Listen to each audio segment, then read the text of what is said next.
Hey guys, I'm going to be comparing the Apple iPhone 5 to the newly coveted Samsung Galaxy S4. We're going to be comparing some of the merits, some of the good things, some of the bad things, the pitfalls, the things people aren't going to be too proud of their device, and see how they live up to one another spec-wise, just on a day-to-day basis, and give you an idea if you're in the market for any one of these phones, which one you should be leaning towards. Now, I'm not going to go ahead and tell you, hey, this one is better, this one is worse, because that's up to you to decide. But I will lay the facts down, and you guys can decide from there. If you guys are in the market for an iPhone, be prepared to be locked in because Apple actually does believe that hardware and software integration should be deeply connected and you shouldn't be able to modify too many things about your device. That was actually Steve Jobs' philosophy and it did translate down into the iPhone. So without a jailbreak, you're out of luck if you want to change the icons, anything. You can't even install a theme on an iPhone without having a jailbreak. And just letting you guys know, it's a very, very closed system. Android, on the other hand, you can modify many things straight out of the box. You don't even have to root it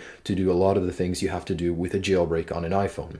Now, that is a negative also because on an iPhone, it's just near impossible to get a virus or any kind of malware. On an Android phone, that's a different story because the system is very open. You hear a lot more about, problems with malware on Android. So just take that into consideration, guys, when thinking about purchasing any of these. This is a very closed system. The Galaxy S4 is actually very open and you can modify a lot of the things on your device. Now, when it comes to hardware, the Samsung Galaxy S4 is stuffed to the plastic casing, full of all kinds of technological advancements. Power-wise, the Samsung Galaxy S4 clocks in at 1.9 gigahertz, and this is the US version. The international version, I do believe, is said to be at 1.6 gigahertz, so not all S4s will be created equally, but the iPhone 5 clocks in at 1.3 gigahertz with its Apple A6 chip. RAM-wise, the Samsung Galaxy S4 dominates, with 2 gigabytes of DDR2 RAM, and the iPhone 5 has 1 gigabyte of RAM. With the specs that we get from the Galaxy S4, it's really not much of a surprise that it almost doubles the Geekbench score of the Apple iPhone 5, which is incredible. And it's always a good thing when we're going forward in the mobile technology race. We get a hugely powerful phone right here, but the one benefit that the iPhone has is that it optimizes its use of the 1.3 gigahertz processor, and it's incredibly fast in many of the applications, including Safari, any game application. You won't notice any hang or hesitation. The Apple iPhone 5 really does optimize its use of the lower powered processor and the 1 gigabyte of RAM, so it really is an incredible feat that Apple has managed to get so much power from weaker specs. 1080p. The Samsung Galaxy S4's display is a full 1080p display. That used to be considered very special on television sets, and now we have it in a mobile phone. So just take that into consideration. Think about it for a couple seconds. A full 1080p display in a mobile phone. The iPhone 5, I'm not saying it's terrible in any way. It's still a beautiful display. I love how you can see it from pretty much every angle. The image is not distorted, and it's still a Retina display. The pixel density is 326 pixels per inch, while the Galaxy S4's is 441.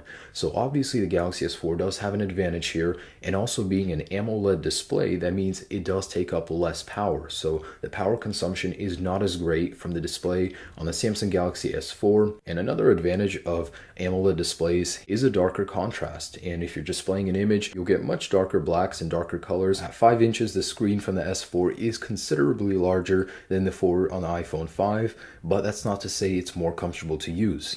When I'm using the iPhone 5 screen, I can easily reach across and touch all 4 corners of the screen. That's a different story on the Galaxy S4 where I have to stretch, and I would say it is a two-handed phone when you're texting or just doing something of importance because it's very hard to reach all the way across on this huge monster of a screen. When it comes to cameras, the Galaxy S4 does look better on paper at 13 megapixels versus the 8 of the iPhone 5, but Apple has always been amazing at making very good use of the low megapixel count but still producing very crisp and great looking images. The iPhone 5 particularly shines in the dark. It can get incredibly sharp footage, especially during video when shooting in dark environments. Now the Galaxy S4 I've yet to put to the test, but I will be releasing a video in the future showing you guys a comparison video quality wise between these two devices. So I'm just saying on paper the Galaxy S4 does look better, but that's not to say the iPhone 5 will fare any worse because Apple has always been good at making good use of its low megapixel count. Now that we have the specs out of the way, I want to go ahead and get into usability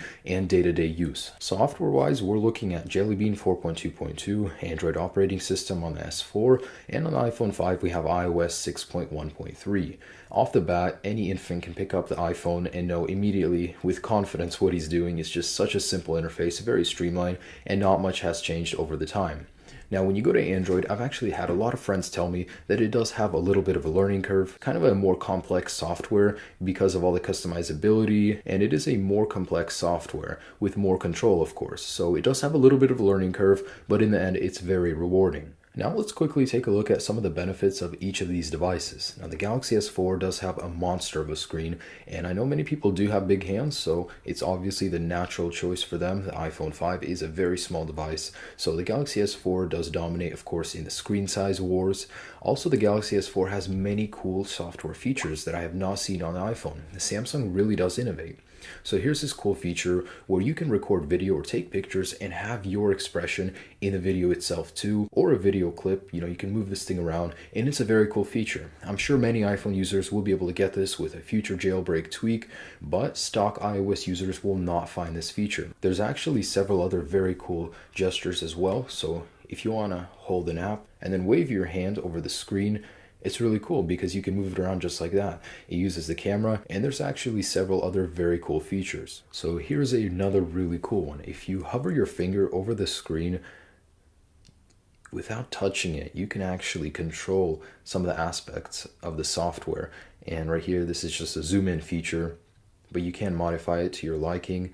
So as you can see right there, my finger is not even on the screen, and I'm able to control that. I do believe it uses heat technology, but either way, I was just amazed when I first heard about it, and seeing that it actually works, that's crazy. And here's another one called Smart Scroll.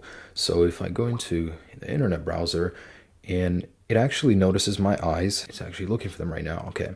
So when I move my head up or down, which I'm doing right now, the screen actually moves accordingly. So I'm having a bit of trouble because I'm behind the camera, but it does work, and it was really cool to see that. So Samsung does bring a lot of software innovation to the Samsung Galaxy devices, which Apple doesn't really do. I mean, it does bring innovation, but software-wise, it has been a little lacking lately, which is very disappointing. Of course, you turn around the Samsung Galaxy S4, you pop off the back cover, and you can change your own battery, your own memory card, and it's just really cool that you can customize this. On the iPhone, the only thing you can do is pretty much take out the SIM card. If you want to replace the battery, you'll either have to do it yourself or pay someone else to do it. And it's not a very simple process like it is on the Samsung Galaxy S4. So all in all, if you're getting a Samsung Galaxy S4, the control on it is amazing. You can pretty much do whatever you want, software-wise, hardware-wise. You can change things, modify things. You're not going to get that on an iPhone. Oh, and a couple more things about the Samsung Galaxy S4. It does also have NFC support. You can actually connect it with other devices.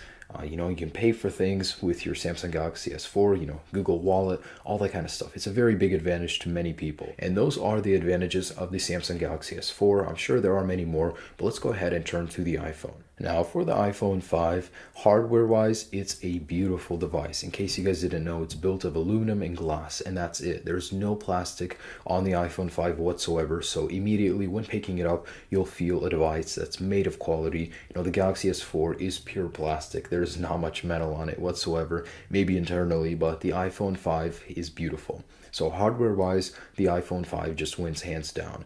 And if you guys do prefer plastic, it does make for a light device, but the build quality of the iPhone is superior to that of the Samsung Galaxy S4. App support. The iPhone 5 actually has an incredible amount of apps. The iOS App Store is much greater than that of the Android Play Store, so the iPhone 5 has a greater application support. When it comes to software, that's the same as well. Apple updates all of its devices at the same time. The Galaxy S4, each carrier has to decide which update to push out, and it's been a mess. I've owned an S3, I've owned many Android phones, and the software updates are just ridiculous. It takes an incredibly long time. Sometimes the developers don't even do it, so it's just a mess. Software updates on Android just generally tend to take a long time and aren't very pretty. The iPhone 5 is very optimized for the limited resources it does have. The iTunes stores actually have a greater selection of music because Apple is signed in with many of the audio distributors, so you'll get a greater selection of music and videos on the iTunes App Store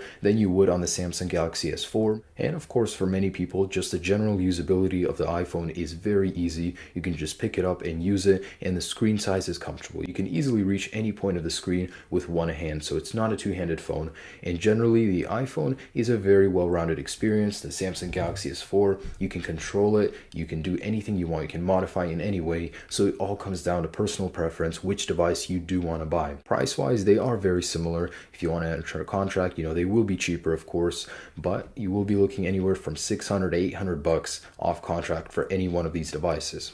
Anyways, guys, that's pretty much it. The Samsung Galaxy S4 versus the iPhone 5. I'm sure many people will hate on the S4, will hate on the iPhone, but leave a comment down below. I want to know what you guys think about any one of these devices. I do hope you enjoyed this video, this comparison.